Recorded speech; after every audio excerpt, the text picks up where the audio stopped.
여러분, 역사상 가장 유명하고 화려한 왕이나 황제의 대관식은 무엇이 있을까요? 구글을 검색해 보면 몇몇 왕들의 대관식이 자주 언급됩니다.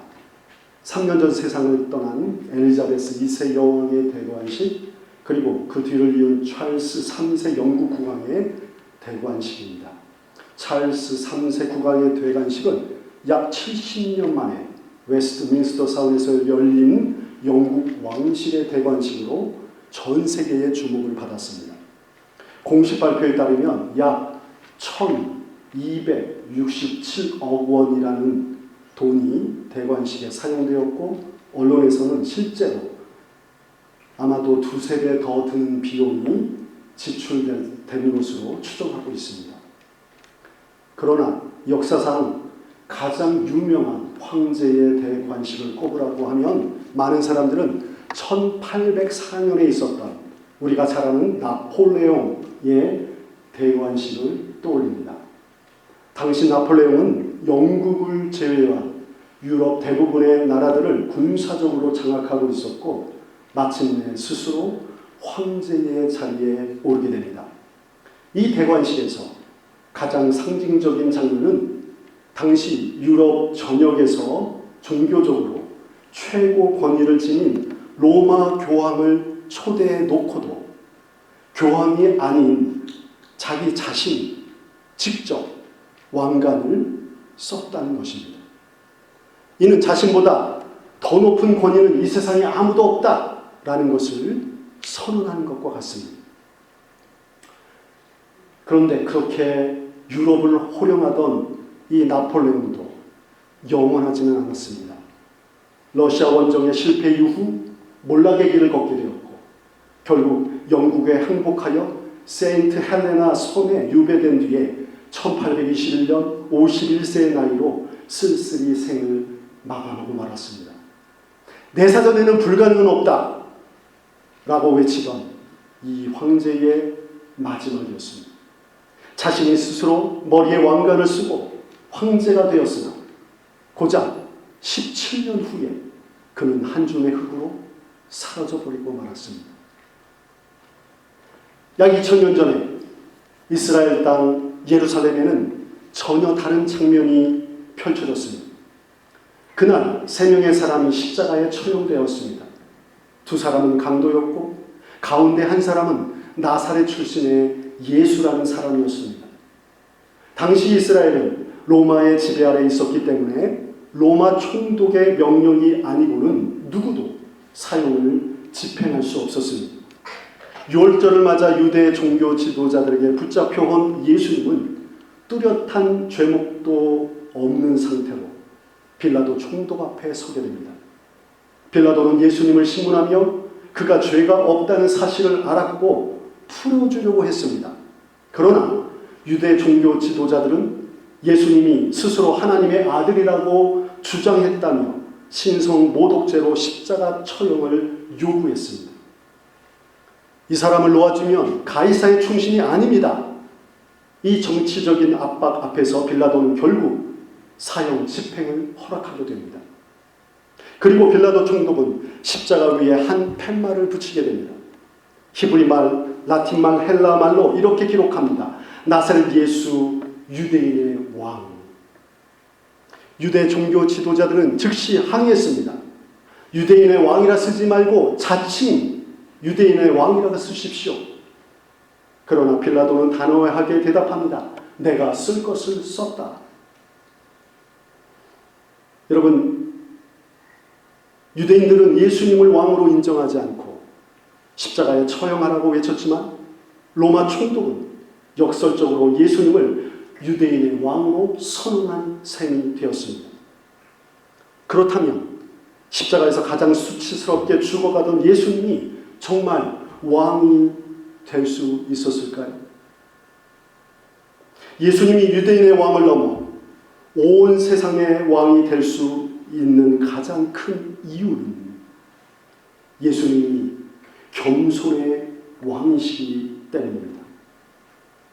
나폴레옹을 비롯한 이 세상의 왕들은 자신을 높여 왕이 됩니다. 군사력과 정치력으로 적을 제압하고 자신보다 높은 존재를 절대로 허락하지 않습니다. 그러나 예수님은 정반대의 길을 가셨습니다. 예수님은 이 세상을 창조하시고 다스리던 하늘의 왕이셨습니다. 예수님보다 더 높은 존재는 없습니다. 그분은 하나님의 아들이시며 하나님과 동등하신 분이십니다. 그래서 빌립보서 2장 6절 7절은 이렇게 말씀합니다. 그는 근본 하나님의 본체시나 하나님과 동등됨을 취할 것으로 여기지 아니하시고 오히려 자기를 비워 종의 형체를 가지사 사람들과 같이 되셨고, 예수님은 하나님이 되시기 위해 자신을 높이신 분이 아니십니다. 이미 하나님이셨기 때문에 기꺼이 자신을 낮추시고 이 세상에 오신 분이십니다. 그리고 그 낮아지심은 단지 사람이 된 것으로 끝나지 않았습니다. 빌립보서 2장 8절은 이렇게 말씀합니다. 사람의 모양으로 나타나사 자기를 낮추시고 죽기까지 복종하셨으니 곧 십자가에 죽으십니다. 예수님의 십자가 죽음은 유대 지도자들의 모함 때문만이 아니었습니다. 로마 총독의 사형 판결 때문만도 아니었습니다. 예수님은 스스로 자신을 낮추시고 자신을 십자가에 내어주심으로 온 인류의 죄를 대신 지고 죽으셨습니다. 그리고 그 십자가의 죽음을 통해 사망의 권세를 이기시고 부활하셔서 우리에게 영원한 생명의 길을 열어주셨습니다. 성경은 이 구원의 역사가 우연이 아니라 하나님의 영원하신 뜻 가운데 계획된 일이었음을 증언합니다. 성경은 이 장면을 구체적으로 기록하고 있지는 않지만 우리는 이를 비유적으로 상상해 볼 수 있습니다. 하나님께서 천상에서 회의를 주재하며 이렇게 말씀합니다. 이 타락한 인류와 세상을 구원하기 위해 누가 갈까? 타락한 세상과 사탄의 권세 아래 신음하는 인류를 누가 구원할 수 있겠습니까? 그 어떤 피조물도 그 어떤 천사들도 이 사명을 감당할 수 없었습니다. 그때 하나님의 아들이신 예수님께서 자원하여 말씀하시니 내가 가겠습니다. 나를 보내소서. 그래서 온 우주의 왕이신 예수님께서 인간이 되셨고 스스로 십자가를 향해 나아가신 것입니다. 그래서 하나님은 예수님을 다시 높여주셨습니다. 빌립보서 2장 9절에서 11절 말씀입니다. 이러므로 하나님이 그를 지극히 높여 모든 이름 위에 뛰어난 이름을 주사 하늘에 있는 자들과 땅에 있는 자들과 땅 아래에 있는 자들로 모든 무릎을 예수의 이름에 꿇게 하시고 모든 입으로 예수 그리스도를 주라 시인하여 하나님 아버지께 영광을 돌리게 하셨느니라. 이처럼 십자가는 패배가 아니라 대관식이었습니다. 가시관은 부끄러움이 아니라 왕관이었습니다. 사랑하는 여러분, 오늘 우리는 여전히 각자의 삶에서 내가 스스로 왕이 되려는 유혹 속에 살아갑니다. 가정에서, 관계에서, 공동체 안에서 내가 중심이 되고 싶어 합니다. 그러나 내가 왕이 되려는 자리에는 참된 평안은 없습니다. 참된 평화와 기쁨은 온 인류를 구하기 위해 십자가에서 죽으신 겸손의 왕이신 예수님을 나의 왕으로 모실 때 임하게 됩니다. 예수님을 나의 왕으로 모신다는 것은 내 교만과 자아가 죽고 예수님처럼 이 세상 그 누구보다 나는 가장 낮은 자입니다 라고 고백하는 것과 같습니다. 그때 비로소 진정한 의와 평강과 희락이 넘치는 하나님의 나라가 우리 삶 가운데 임하는 것입니다. 나폴레옹은 왕관을 스스로 썼고 예수님은 가시관을 쓰셨습니다.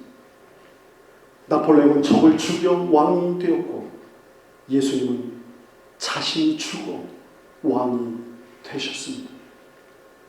오늘 우리는 누구를 왕으로 모시며 살아가고 있습니까? 십자가에서 비참하게 죽으셨으나 다시 부활하신 온 우주의 왕, 겸손과 사랑의 왕이신 예수님을 나의 왕으로 모시고 의와 평강과 희락이 넘치는 하나님의 나라를 세워가는 저와 여러분 되시기를 예수님의 이름으로 축원합니다.